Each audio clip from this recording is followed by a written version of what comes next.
Is it Inka Palechkova? Is it time for a banana cream pie, Inka? What are you doing, Daddy? I'm going to be telling you a story. You like stories, don't you? Yeah.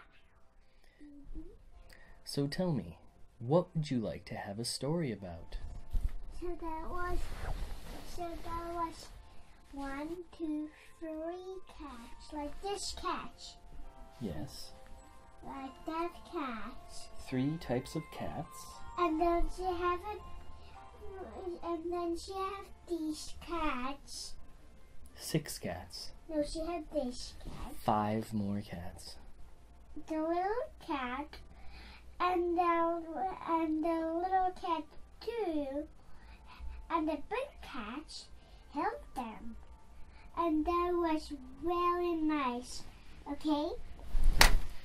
So once there was 7 cats, 5 big cats, and 3 little cats. The cats' names were Floppy. Just two cats, little cats, okay? The 2 little cats were named Bippy and Boppy. And the big cats were named Clarence, Lawrence, Fillmore, and Mallard. Clarence? Yes. They had quite funny names, these cats. And they lived in an old alleyway. Because that one is well dangerous, because there can be puppies. Yeah.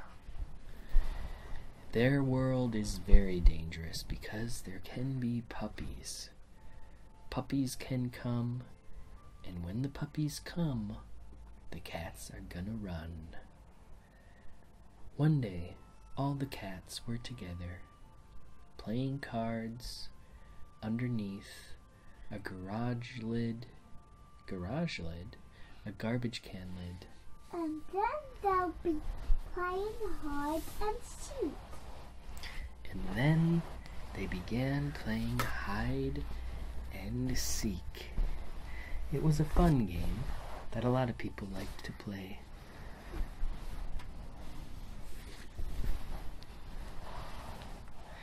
And so when they played hide and seek, they would run out into the alleyway and try to find a place to hide.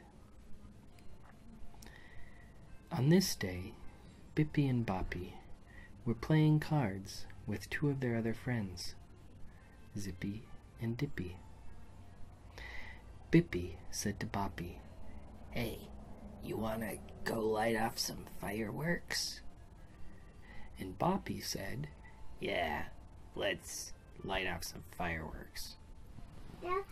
And so, Daddy, yeah, that'll be a normal. She look like, what are you doing, like your voice, okay? what, you don't like it? I think you can say your voice. But that's how Bippy talks. No. Bippy says, "Let's go light off some fireworks." No, just like your voice, okay? Okay? Okay. So Bippy says, "Let's go light off some fireworks, Boppy." "Sounds great, Bippy." And Bippy and Boppy ran down the alleyway with a couple M80s and a backpack full of bottle rockets. "Hey, Bippy, I heard if you put an M80 inside of a tennis ball, it amplifies the explosion. Let's check it out." "I don't know, Boppy. I don't think that's a very good idea. If we use an M80, we should be in a more rural area." That's true. So Bippy and Boppy went off into a big field with lots of flowers that were swaying slowly in the breeze, and beautiful clouds gently drifted across the sky. Bippy, this looks beautiful here, doesn't it? Yes, Boppy, it is beautiful here. I hope there's no puppies here. No, Boppy, there's no puppies here. That's nothing you have to worry about. Great. So Bippy and Boppy went further and further down the trail, in between a row of high, tall, beautiful sunflowers. And these sunflowers were ready to be picked. All of their seeds filled up inside. And Bippy and Boppy got to a small clearing. As they arrived, a rabbit ran into a log. And so when Bippy and Boppy sat down, the rabbit was looking at them from far away. Hey Bippy, did you bring some matches? Yes, Boppy, I've got some matches. And so they got out their bottle rockets and a bottle they took from underneath the stairs at their parents' house. And they lit off the first bottle rocket.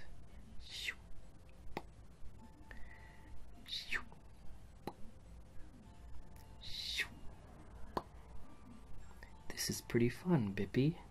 Yes, Boppy, this is fun.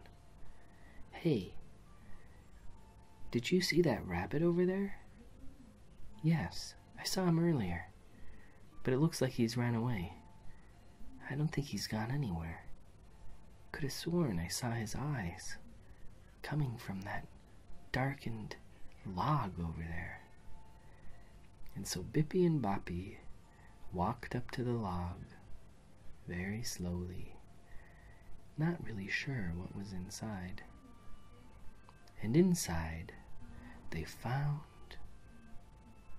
a pearl, a very small white pearl that must have come from the ocean bottom that was very, very, very, very deep because it was so small. What a small pearl, Bippy. I know, Boppy. This is a very small pearl. And they held it in their hands, and slowly Bippy began to rub the pearl.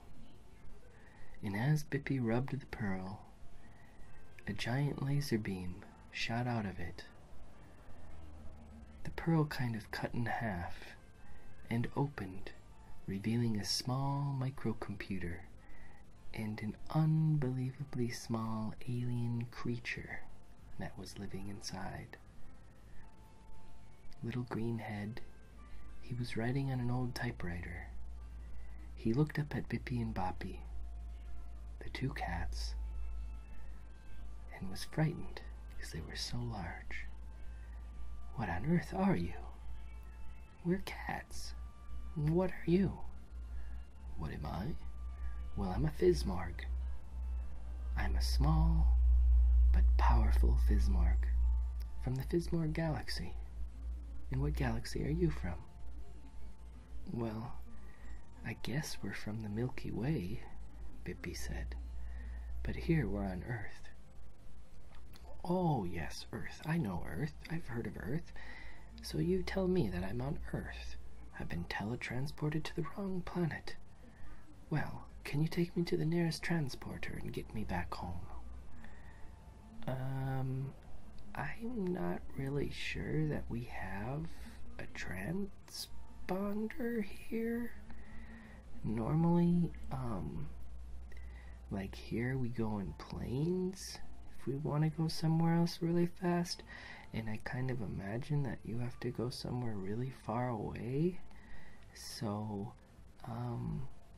I don't know. Do you have a transponder? What do you mean you haven't got a transponder here? Bippy and Boppy felt pretty bad. They felt kind of dumb that their species hadn't developed a transponder yet. Please come down. What? Please come down to our house and we'll make you a meal. But what do you eat? I like to eat tuna, Boppy said. Tuna. That's a fish. We love fish. And so, Bippy and Boppy and the little alien creature that they found walked back down the pathway and back to their house. They lived underneath the stairs of an old Victorian house. It was pretty nice. Stayed cool in the summers because they were so close to the earth. And in the winters were quite warm because old Mama Cattermill kept her wood-burning stove going quite frequently throughout the day. She did nothing but put more and more wood into that wood-burning stove. Oh, but this place is dirty, Fizzmorg replied. I don't want to be somewhere dirty. I want to be somewhere nice. Bippy and Boppy thought. Perhaps we could take him to the tea room. So they went upstairs, and they saw the tea room, beautifully laid out with white tablecloths and white chairs, and little teacups on a small table in the corner. They had one table for the big people and one table for the small people, and a giant glass chandelier hung from the ceiling. Is this good enough for you, Fizzmorg? Yes, this will do fine. And Bippy and Boppy began to make some tea, and they all had tea together. And while they were having their tea, they heard a sound. It was the sound of old Miss Catterman. And she came up the steps slowly, the sound of the steps creaking with every step. Bippy and Boppy were frozen, scared, but Fizzmorg just kept drinking his tea, slowly drinking his tea, happily enjoying himself. They weren't sure what to do. So Bippy ate Fizzmorg quickly to hide him. Then old Miss Catterman came up the steps, and she said, Bippy and Boppy, what on earth are you doing here? And who has made this tea? The two cats looked up at her. They didn't want to give it away. At that moment, old Miss Catterman walked towards the tea maker. And as she did so, she stepped on Bippy's tail, and he coughed, and out came Fizzmorg, plop, onto the floor. Old Miss Catterman looked down and saw Fizzmorg there. What on earth is this? And with a glass which was in her hand, she plopped it down on top of Fizzmorg and trapped him there. And that, Inca, is the end of part 1 of the adventures of Bippy and Boppy.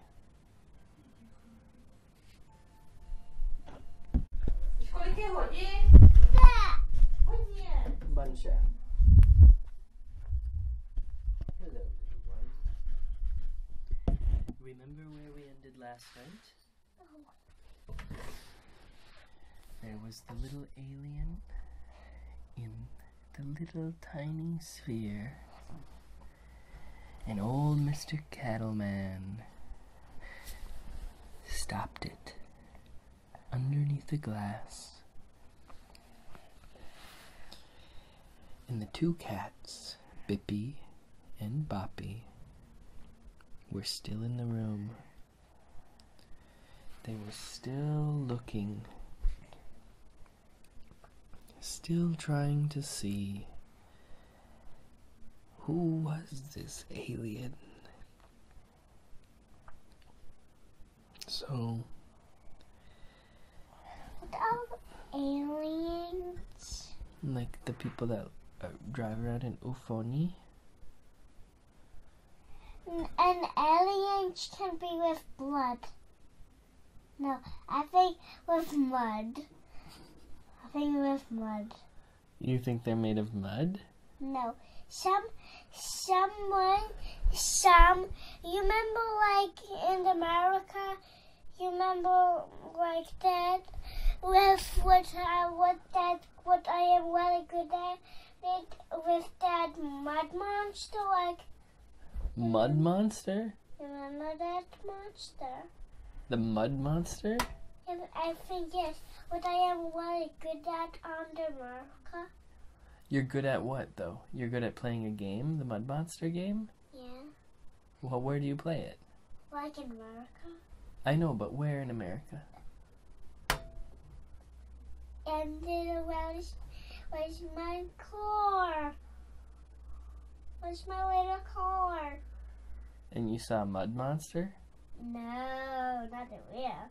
I think it was just in the one. Okay? So, the mud monster came into the room. And mud monster can't bite you. He can bite you. And that is terrible if the mud monster bites. Nobody wants to get a mud monster bite. Nobody.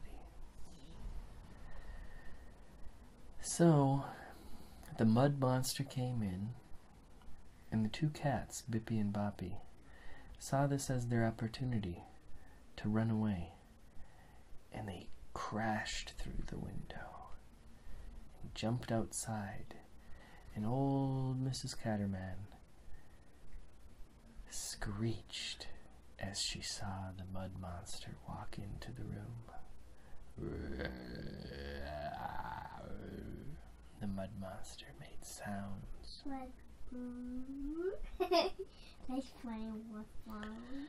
Yeah, he made a lot of really, really scary sounds. And old Mrs. Catterman backed towards the back of the room.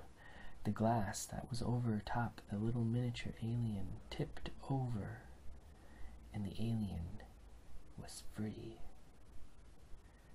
The mud monster walked forward slowly towards Mrs. Catterman, looking at her eyes. She was terrified. But then she saw on a piano, a beautiful grand piano they had in the corner, there was a glass with a flower inside, a yellow flower, and it was a super flower. So she picked up the glass and took out the flower and threw the flower at the mud monster. The mud monster immediately blew up into 1,000,000 pieces that were just tiny petals. Little tiny petals of different types of flowers lying on the ground. That's all that was left. A beautiful rainbow of colors in a puddle on the ground.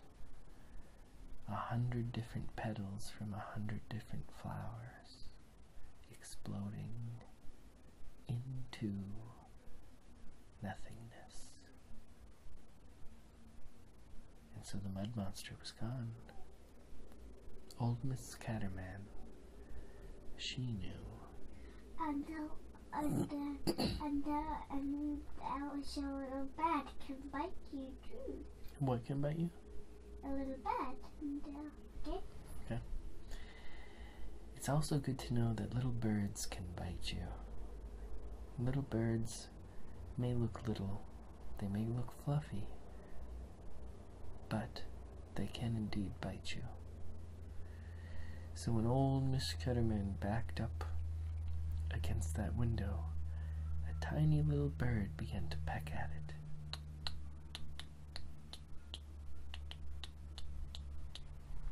The pecking went. And Miss Catterman looked to the left and saw the bird pecking away, and the alien got into his little tiny UFO spaceship and zipped across the room and zoomed outside. Miss Catamount didn't know what to do. She looked back at the bird, and the brook looked at her, and the bird said, "For it is you that has the key." Key? What key? Miss Catamount thought. Oh, the key of knowledge. I've got the key of knowledge? But where is it?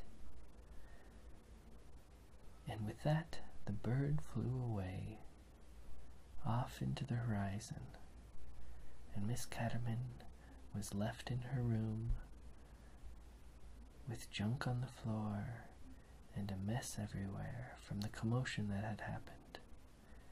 And she just looked out over everything and thought, nobody is going to believe this. Then she remembered she left some meat out and some milk out, and the hired hands from the field would surely be back soon. So she ran downstairs and began to make dinner. Meanwhile, in the cat lair, the two cats were still talking about what they've seen. I don't know about all this mud monster and all these little aliens and all this stuff. I don't know, man. I don't know. I don't want to be into this sort of stuff. I just want to live my life. I want to get tuna every once in a while. I can get a job working, with a plumber. I can just, have a normal life, and I just want to start over. All I want to do is start over. But Boppy was not amused. Now's not the time to start over and run away. Now's the time to fight. Fight? But who do we have to fight? The alien was small. He was scared of us. He was trying to get away. The mud monster never came at us. We ran away from him. And then he turned into flower petals.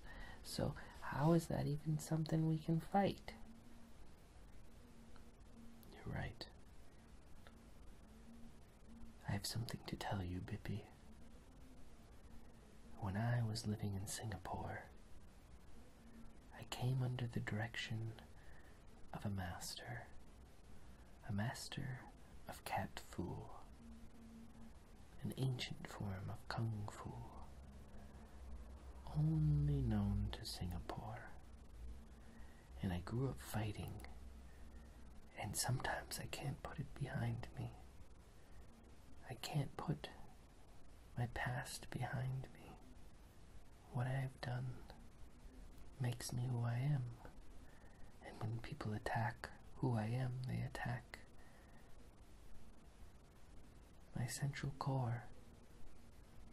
And I feel as if I cannot go on in this type of identity any longer. For I am not a fighter. I'm a mystic. Do you know my spirit animal is a turtle? No, I didn't know that. And you once ate turtle soup in front of me? Oh, I'm really sorry about that. So these are the types of things I have to worry about in life. These are the types of ways that the waves go. That doesn't even make any sense, Bippy.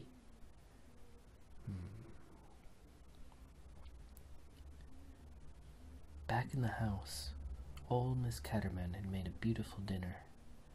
She had cut up some onions and began frying them on a frying pan with some butter which smelled beautiful. And everybody was happy. The hired hands came in from the fields, their hands caked in dirt, washed off in the sink that previously had cleaned onions. And they were all very cordial and very nice.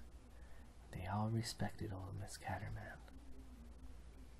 One of them, the new hired hand, had come from Georgia, or so he said. But he was a quiet man, and he ate and didn't speak to the others there. he ate by himself. He had some spaghetti and some meatballs, and he was very happy. But as Miss Caterman looked at him, she felt that something was slightly wrong. Something was off about his face. He was surely human. She had just seen an alien after all. But there was something a little bit other about him. The way he looked. It's as if he was listening to everyone. One day, Miss Caterman had been walking behind him, and he was talking to himself in Russian. And she worried. She didn't understand why this man would speak Russian. Why? And with that, we end today's installment of Bippy and Boppy. Good night.